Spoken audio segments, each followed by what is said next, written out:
नमस्कार।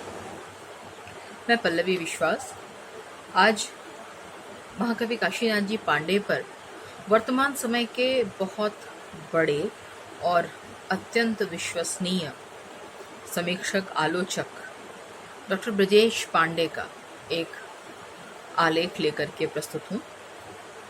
महाकवि काशीनाथ पांडे पर उन्होंने लंबा अध्ययन किया है। कम से कम बीते 25-30 वर्षों से वे उनके साथ रहे और उनकी अपनी प्राप्तिकाओं को वे समय समय पर प्रेषित करते रहे हैं, लिखते रहे हैं। उनका ये आलेख अभी मार्च महीने में महाकवि काशीनाथ पांडे की जयंती के अवसर पर उन्होंने ये तैयार किया था, उसे ही मैं पढ़ रही हूँ। ये दूसरी बात है कि 8 मार्च के तुरंत बाद से कोरोना लॉकडाउन वगैरह के चक्कर में पूरी गतिविधियां ठप पड़ गई हैं एकदम से। ये आलेख आपके सामने मैं पढ़ रही हूँ। काशीनाथ पांडे, कुछ उल्लेखनीय पहलू। लेखक है डॉक्टर ब्रजेश पांडे। कवि काशीनाथ पांडे ने अपने जीवन में ही अपने नाम के साथ महाकवि विशेषण लगाना प्रारंभ कर दिया था। प्रायः भेंट होती रहती, परंतु मैंने कभी ना आपत्ति की, ना अंतर्मन से कभी इसे स्वीकार ही किया। आपत्ति इसलिए नहीं की कि मुझे क्या अधिकार है किसी के द्वारा अपने संबंध में लिए गए निर्णय में हस्तक्षेप का, और स्वीकार नहीं इसलिए कि ऐसा कर उन्होंने हम जैसे वैसे आलोचकों के अधिकार क्षेत्र में पदाक्षेप किया था जो सचमुच उन्हें महान मानने से इनकार करना चाह कर भी ऐसा नहीं कर पा रहे थे। जबकि संपूर्ण हिंदी जगत कौन कहे, पटने में भी छोटे बड़े लेखकों कवियों की बड़ी संख्या ऐसी थी जो 2 कौड़ी के मोल से अधिक का न उनके काव्य को मानते थे न उनके व्यक्तित्व को। उनके वैसे तमाम जानने वालों को खुशी थी कि काशीनाथ पांडे को कोई नहीं जानता। शायद इसी मान्यता ने काशीनाथ पांडे से कभी कहला लिया कि कौन नहीं जानता कि काशीनाथ पांडे को कोई नहीं जानता।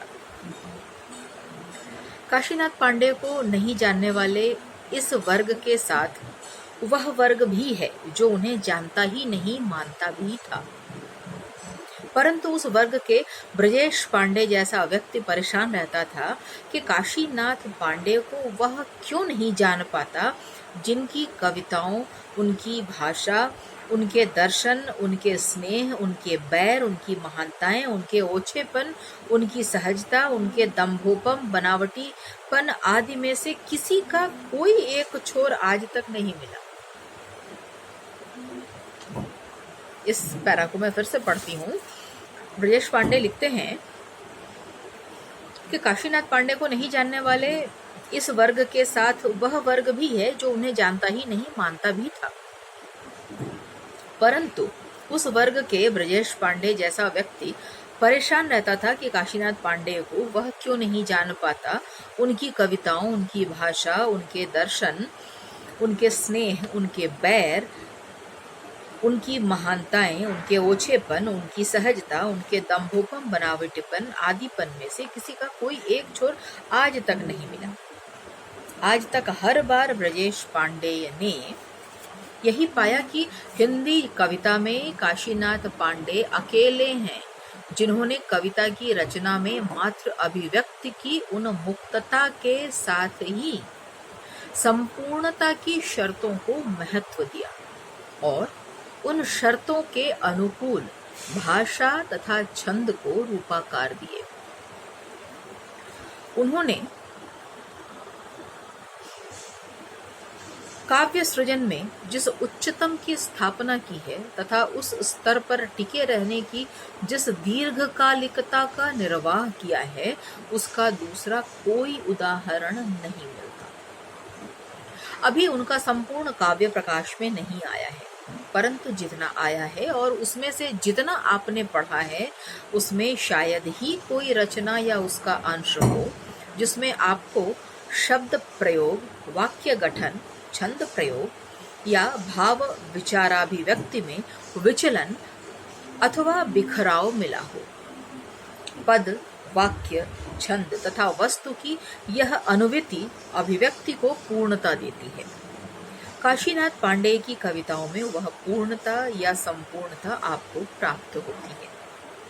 अपने अपने समय तथा सामयिक संदर्भों में वह पूर्ण मात्रा की न्यूनाधिकता के साथ मुक्ति बोध निराला और गोस्वामी तुलसीदास में देखी जाती है।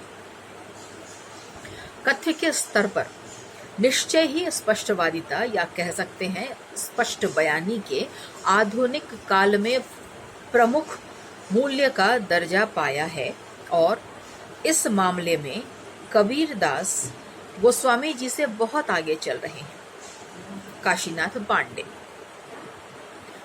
फिर से कथ्य के स्तर पर निश्चय ही स्पष्टवादिता या कह सकते हैं स्पष्ट बयानी ने आधुनिक काल में प्रमुख मूल्य का दर्जा पाया है और इस मामले में कबीरदास गोस्वामी जी से बहुत आगे चल रहे हैं। काशीनाथ पांडे कबीरदास से भी आगे सिद्ध होते हैं। कबीर की सबसे बड़ी सीमा है कि उनकी समदर्शिता या अभेद दर्शन के घेरे में नारी कभी नहीं आती। पारंपरिक पौराणिक कर्मकांडी व्यवस्था की भांति उनके दर्शन काव्य में भी नारी नरक की खान या माया अज्ञान बनी रहती है। वहीं काशीनाथ पांडे के यहाँ नारी समाज की समस्याओं का सर्वोच्च समाधान नारी में ही संभव बताया जाता है।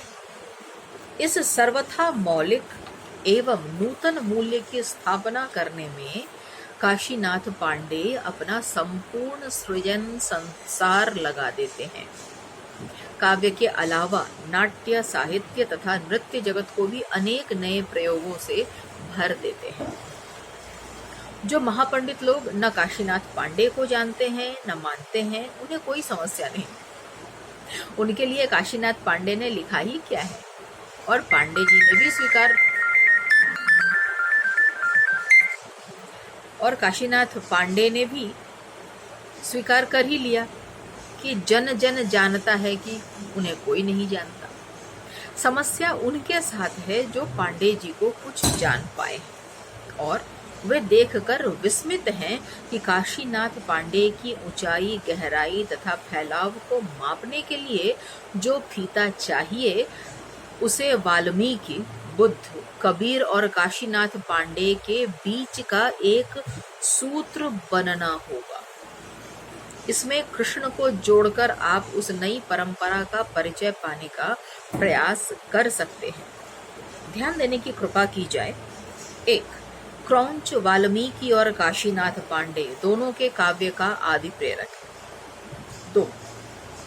क्रौंच प्रसंग वाल्मीकि और काशी का मूल करुणा। 3. करुणा को दार्शनिक ऊंचाई के प्रदाता बुद्ध और करुणा ममता की मूल स्रोतस्विनी नारी, जिसे काशीनाथ पांडे सत्ता की सबसे उपयुक्त अधिकारिणी बताते हैं। अब एक और त्रयी देखिए, कृष्ण, कबीर और काशी का। कृष्ण का प्रेमी तथा योगी दोनों रूपों का समन्वित परिपाक राधा की पूरी गरिमा के साथ क्षेत्रवाचिक हो या लिखित विद्रोह, स्पष्टवादिता तथा भेदमुक्त सामाजिक दृष्टिकोण में कबीर से कई कदम आगे। और इन सब के साथ का काशीनाथपन यह कि विश्व की सबसे लंबी ऐसी अप्रबंध कविता का सर्जक कि अपने समय की सत्यताओं को परिभाषित करने के लिए सोच, बोली और भाषा की सारी दीवारों को ध्वस्त करते हुए उन्हीं से अपनी एक नई भाषा तैयार कर ली।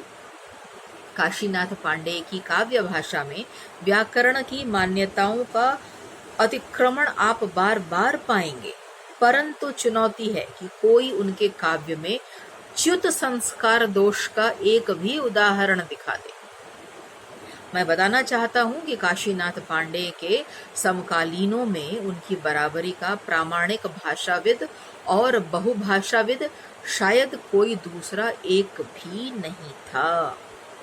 कबीरदास की भाषा के सधुक्कड़ी स्वरूप के अलावा काशीनाथ पांडे की काव्य भाषा में ही एकाधिक भाषा के घटकों से तैयार एक नई मिश्र भाषा का स्वरूप दिखता है, जो सधुक्कड़ी नहीं पूरी तरह साहित्यिक है। ये अभागे हिंदी के आलोचक आज तक कबीर में आज भी उलझे हुए हैं और कहते हैं कि काशी ने लिखा ही क्या है। घर में वस्तु धरी नहीं, नहीं सूझे बाहर खोजन जासी की तर्ज पर ही कहा जा सकता है, सम्मुख खड़ा काशी नहीं सूझे कबीरा खोजन जासी।